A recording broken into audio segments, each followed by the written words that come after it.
My name's Rayfield, and you can probably guess my job from my uniform. I'm the Bishop of Swindon, but I had a former life as a scientist, and you saw in the blurb that I'm a member of the Society of Ordained Scientists. And one of the things that we try and do in that particular body is to work on helping society to make connections with science and the church. So it's a kind of mediating and highlighting role. And I wonder what I could ask you, just to think for a minute, when you saw me wandering around having a coffee, what you actually thought. There's a bishop having coffee. That's very good. But I think you know what I was alluding to. What's he doing here? What's this got? What's a clergyman got to do with what we're talking about today? I think a lot of people would think that. Just a little story. When I became a vicar, I found out just before I was made a vicar something that the people who, when I was a trainee, a curate in the other parish, thought about me. They were all scared to death of me when they heard that somebody who was a professional scientist was coming to be their curate. And what was behind that was this sort of fear of science. And I just want to make a couple of observations. I was fascinated by the discussion around the why, who and how, which we had. Was it first thing after lunch? Were you here then? Yeah. And I think it made me reflect on, were we making science public or making scientists public? Because I was sometimes a little bit confused in the conversation there. And I wonder whether there's something that's going on that is sort of outside of perhaps some of the things we've talked about, but actually at the heart. And it's something to do with the humanisation of science. And I wonder whether science, for many people, can sometimes appear dehumanising. That's a question I raise for your exploration and thought. I won't say any more because we're not supposed to spend very much time on this, but I hope that's a starter for 10.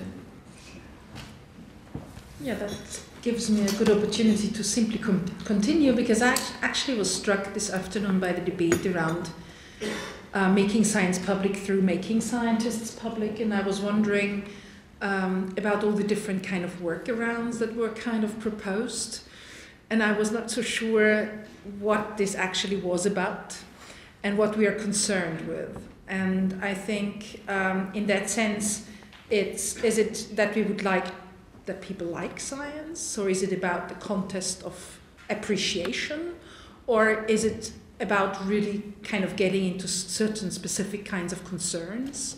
And in that sense, I wasn't sure about what the kind of picturing scientists, the debate was exactly about. I think it's worth thinking about what we actually would like to show from that, because I think the point of transparency is a really important one, because it's such a loaded term that is so unquestionable positive.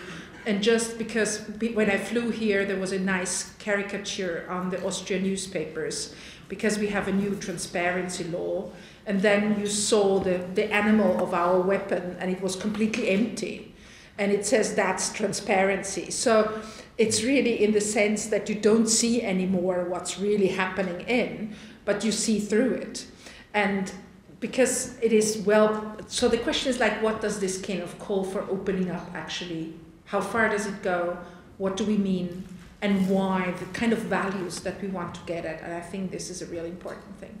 And the second thing is, at moments I was a bit lost, in the sense of that you were alluding to specificities of the British system, and that always makes me interested in the sense of seeing differences and how within something we conceptualize as a shared concern, how we live these shared concerns in very different ways, and that shows the kind of localness, the materiality of these concerns, and how they can be different even though we might think that we share a lot of things, of concerns, of ways of looking at things. And I think comparison is something on whatever level and in which ways, and it doesn't need to be systematic all the time, but it's a really interesting way to think about what is the Britishness in all that.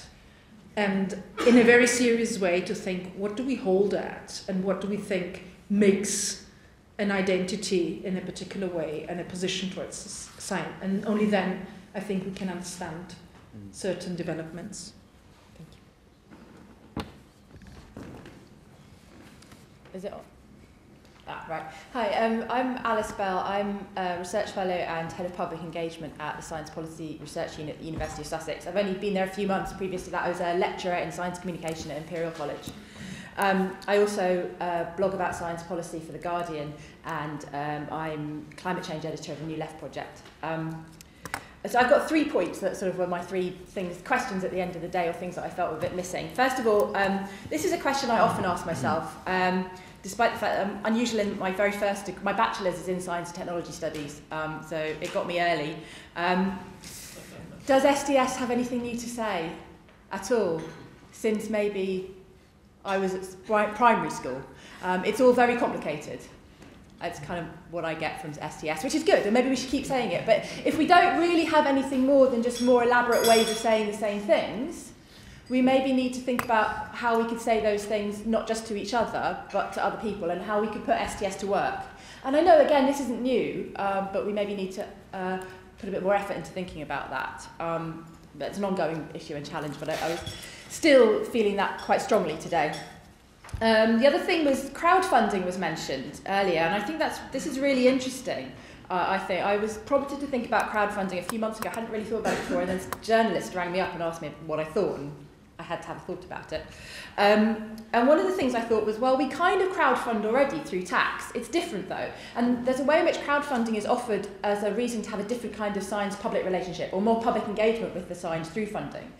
Well, because of that, maybe we should see crowdfunding as a challenge to public engagement with science, and a reason, well, why is it we don't already do that, rather than a new means to it, in a way that might narrow the people who could be involved in it, when we already should have public participation in science through the way it's funded, arguably. And I thought another thing that was related to that was mentioned that we maybe could have talked more about was Bill McKibben's disinvestment campaigns in America, getting endowments of universities pressurising them not to invest in fossil fuel companies. We're seeing a bit of this with pension companies in the UK, but our universities don't have endowments like that. It would be interesting to see some kind of activism like that in the UK. As I said, we kind of have it with pension funds, but less with universities. There are some people who've tried to do it around Wellcome Trust. One of the things that the Wellcome Trust invests in is Wonga, payday loans. This is despite the fact that they have funded some of the best research that proves the link between poverty and health, and problems of health, and they fund things that arguably relate to that. It would be interesting to see more work on that, and also, I think, maybe just public awareness and student activism around the ways in which universities have relationships with particular areas of industry that they may not approve of. It might be other forms of capital and financial ones. But I think that if they can do it in America, maybe we can see that in Europe too. It would be interesting to see. And finally, the third point was something that I don't think we talked enough quite about, was the politics of popularisation. And I don't just mean playing spot the deficit model, but thinking about, there's a lot of political things that go on in popularisation. There was that really interesting point about emotional labour in science and things, but that was just one of the few things that I had. We could have had more. We could have talked about, for example, the corporate sponsorship of science popularisation and science education. Next month we'll see the Big Bang Fair. Now you might complain about Big Bang as a rather boring way of promoting science to children. It's probably worth mentioning that some of the sponsors of that are very good indeed at making Big Bangs. They're BAE Systems, Shell, Rolls-Royce. A peace activist last year who ended up there accidentally found the BAE Systems store giving out squishy submarine toys to children, school children, advertising BAE Systems engineering programs. Now, BAE Systems is a large employer of engineers and arguably one of the areas that might be communicating their work. But there are other forms of engineering available. And if only the big firms are able to articulate what the future of science is going to be, I think we have a narrowing of what the public debate about science can be, and also what the future of science through science education can be. And that's the sort of thing we really should be talking about a lot more. There's an awful lot more to the politics of popularisation than just those points, but they are things that I'd like us to talk about. Hi, I'm Reiner Grundmann, Professor of Science and Technology Studies. I've been here since September. And I'm also academic champion of a group called STS Priority Group, and you will see the leaflets on the tables with the wind turbines. I think they've just been coming in fresh from the printer.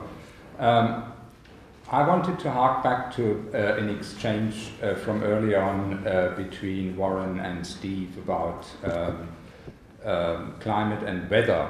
I mean, the full story to be told, or at least a little bit more about that, is that the experience of colder weather or winter weather for a few years now in the UK was contrasting with people from the Met Office who said children will see no longer snow or will not know what snow means in Britain. And I think that statement was made in the year 2000 or so. So this means that's a challenge for someone who predicts such things on the basis of climate models. And this seems to be plain falsification, of course. But climate scientists invented a handy device to deal with these situations, which is the formula consistent with. So it was, of course, colder weather was consistent with climate change, as was warmer weather was consistent with climate change, to which people jokingly added, only no change would be not consistent with climate change. So this highlights the problem of what kind of communication strategy should there be, or could there be, for scientists engaging with the public.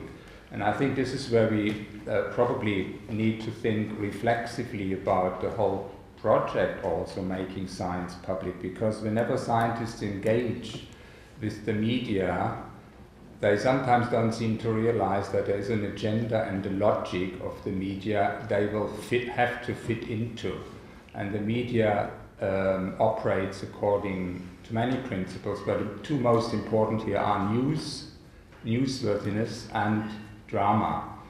Now, if you have something important to say and want the attention, you have to compete with all the other issues that are out there, football, for example, and other stories, but you have to make your case important enough that people pay attention to it. So the problem then becomes, you can't say that the science hasn't changed, you have to invent something new. Now we have this trope of 10 years to save the planet. I think it's now 5 years.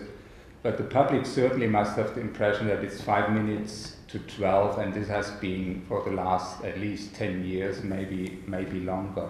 So the problem then becomes one of, if you think you have an agenda as a scientist and you are some kind of advocate, if you're morally nearly obliged to do these things, that is not sustainable in the long run, because you have to play the game of media dramatization if you start it that way. Now, the reflexive lesson, and this question has been asked of Adam, I think, earlier on, are you considering yourselves as some kind of activist, so would you think this leads into that agenda? It's probably a more subdued message that comes out of the complex architecture of making science public. But of course the obvious point would be, if you want to have impact, you should be an activist and dramatize, and you will get attention. Well, you will get media impact, not necessarily the impact as defined by the ref. But this is a sort of highlighter to not only the scientists that are studied in the project, but how you yourself will have to communicate to the public and what sort of considerations are important in that respect. I'm Paul Martin. I was until about a year ago here at Nottingham and at the University of Sheffield, working in the Sociology department. I suppose I must apologise if I'm going over some of the ground I was teaching this morning, so I only arrived at 2 o'clock, so maybe you can sort of tell me to shut up if I'm going over things that have been said before. But I want to return to what the programme, I think, is partly about. And, you know, it's about many things. And I think what's really striking about today, certainly the things that have been picked up, is just the sheer diversity and breadth of issues. But the Trust funded this as a programme on science and politics. And I think I want to talk a bit more about politics. We've heard a lot about science. So I think part of the original motivation in the call for this programme was a perceived sense of a crisis in science, a crisis of public legitimacy. Now, we may debate the extent to which that crisis exists or what the nature of that crisis is, but certainly I think that was part of the thinking behind the programme, why it was funded, why it was seen as important. And this question about will opening up, will making science public help resolve that crisis, or, I think one of the interesting things that has been asked in this programme, will it make it more complicated? Will it make it worse, potentially? And there is a possibility to say that actually moving science from the realm of an expert domain into the public, which has happened, I think, over many decades now, through popularisation of science, through science in the media, through a greater transparency of scientific institutions, is one of the reasons that there are problems about this. It's sort of structural to do with that shift in the location of science from an expert realm to, if you like, a more open public realm. So what's interesting, and I suppose one of the things I particularly want to reflect on, is, has science a politics? So I think a lot of people are very nervous about this idea of the politics of science in a sort of traditional party political sense, and I understand why scientists would resist this. But there was a sort of scientist-led movement in the late 1970s and 1980s, mainly from left scientists, but not entirely, environmental critics, concerns about nuclear weapons, things like that, that was institutionalised in the British Society for the Social Responsibility of Science. And that organisation and that critique, if you like, posed science as having a different relationship to democratic politics, that it was perfectly legitimate to see it as an issue of party politics, or at least political debate in a more traditional sense. And so I'm wondering, you know, where are some of the issues that we're dealing with sort of displacement of actually a politics of science? You know, really some of these things are highly politicised. But I think the other part of that equation is that I would argue that what we're seeing is also a crisis of some sort, or at least a series of major problems with the notion of democratic politics itself. So we're at a time in the UK, certainly, with the expenses scandal, if you like, falling respect for MPs, falling party membership, which has been going on for many decades, an age of cynicism, a sort of challenge to the existing institutions of democratic politics that actually reconfigure, change, and prompt a different meaning for what politics is about. So I suppose I'm interested in bringing into the debates and considerations in this programme not just the problems of science, but also the problems of democratic politics, and, if you like, how we might be able to negotiate the very tricky domain that might constitute a politics of science. Thank you. So I'm afraid I'm going to pull it back to science. So I'm a physicist in the School of Physics and Astronomy here. I work in nanoscience, nanotechnology, which is where the original link with Brigitte comes from. I work quite closely, along with quite a few of my colleagues in physics and chemistry, with Brady Harron, to answer the question about this humanisation. I think it's about the science, it's about the scientific method, it's about the day-to-day experiences, it's about, yeah, humanising us. It's all of those things together. What's interesting, what I want to get, I guess, put across, and might be a little bit controversial, is I'm not driven by what the public thinks of my science, or the public's, sorry, get terminology right. I'm driven by, there's a question in nature. I want to understand, or there's a phenomenon in nature, I want to understand that phenomenon. I'm publicly funded. I'm absolutely obliged to communicate my work and to invite, via Brady, for example, into the public, into the lab, to see what we're doing and to talk about this. But if we are driving science by what the public wants, I would argue that that's a very dangerous position to be in. Alice would probably argue otherwise, but in fact, in one aspect, I think Alice and I agree very closely, in that, and this has come up earlier, Alex mentioned this before, because the idea that it's in the public good translates directly into it's in the market, or it's in the commercial, or it's in the company or corporate good to do this. We could mention BAE, we could also mention something that's a bit closer to home here, which is GSK, which have been in the news recently. And so the impact agenda, and sorry to be so parochial, but the idea of impact is certainly a very British thing at the moment, but I think is increasingly the case worldwide. What we have is something that's sold as a public good, when in fact it's all about, the vast majority of it is about actually making sure that we are much more responsive to the market. And that's something you can track all the way back to the early 90s and before. And what universities are expected to do, and we are not at all well placed to do this, and you can point to countless examples, one of which being a company called Plastic Logic from Cambridge. We cannot fill every single gap in the innovation system, ecosystem. And that's what we're increasingly be expected to do. We're increasingly expected to take the basic research and take it to market. And that is not only ideologically worrisome, because neo-market R&D and basic research, regardless of what we might think about the linear model of innovation, are not the same thing, are definitively not the same thing. It's also economically stupid to do that. And we can debate that. Okay, thanks, John Holmwood, Professor of Sociology here since 2009, when the department I was in at the University of Birmingham was closed as the first wave of what we might expect with higher education policies in the UK. I kind of agree with quite a few of the speakers here, and I think that one of the issues is that we're confusing, public attitudes, specific activist publics, and then government's attitude on behalf of the public through public policy. So I'll say a bit about general public and a bit about public policy. So I think the general public more or less has the same attitude towards science as we've just said. They're actually committed to the kind of work you do in the lab. They think science is good for general sort of interest purposes, engaging with the phenomenon of nature. And that comes out in social surveys. It comes out in social surveys about the public's attitudes towards higher education in general, for example.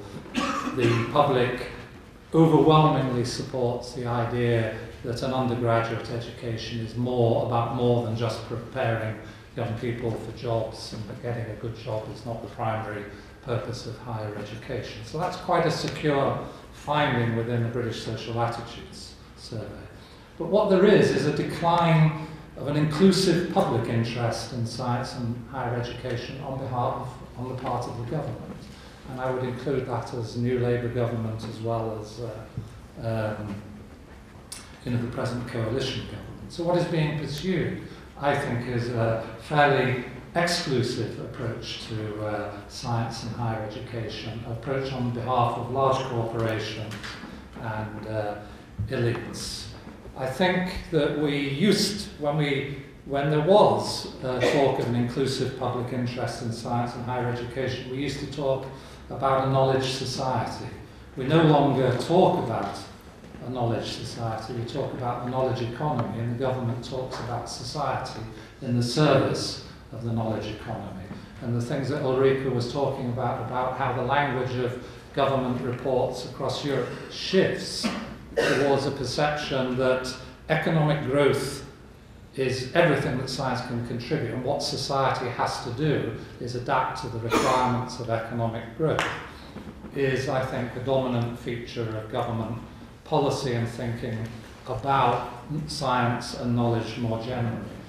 But we're in the middle of a crisis in the knowledge economy, because the knowledge economy doesn't secure broad-based public benefits. It produces benefits for elites, it produces benefits for high-income earners, but it doesn't produce the general benefits, which was what made it possible to speak of an inclusive public interest in science and higher education, because these things contributed to a general adaptive upgrading of jobs and a broad-based engagement with them. I think in that context, by pushing science to the service of economic growth and the service of economy, what it does is increasingly expose science to problems of trust, precisely because it links science to commercial interests and links science to a knowledge economy that no longer serves an inclusive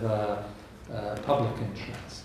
I think I agree fully with Beverly, but possibly prefer the way in which Alice expressed it, that yes, publicly funded science since the post-war period was the funding of what we might call a medico-military industrial complex, and it remains that. And that's part of the crisis of trust in science, because as the emphasis upon the contribution of science to the knowledge economy is emphasized, so the commercial interests within that medical, military and industrial complex come to the fore, so that science at the service of profit becomes the dominant feature, and profit to the neglect of issues of social justice and a proper distribution of resources. And I think that's why the parochial debates that we have within the UK about this also has to be put in a global context, where these issues about the world's resources, about inequality, I think are going to be increasingly significant. I don't think economic growth is coming back. If economic growth isn't coming back, then the ideas that economic growth can solve the crisis of inequality and social justice in the world, it then becomes a serious issue. Which is why I think that the paradox that we face of the return of religion into the public sphere has certain ironic aspects for people working within science studies. After all, it was STS which predominantly argued about the politics of knowledge, and the understanding of the politics of knowledge, in a sense, has, I think, legitimated the expression of religious interests in the public sphere about the future of the social, because after all it's unlikely that people from sort of faith communities, faith backgrounds are going to endorse the knowledge economy, in contrast to a possible endorsement of the knowledge society. And so I think that disjunction between economy and society is going to be the fundamental focus. Making science public is much less significant, I think, for the future than making publics just and more equal. Thank you. Switch off.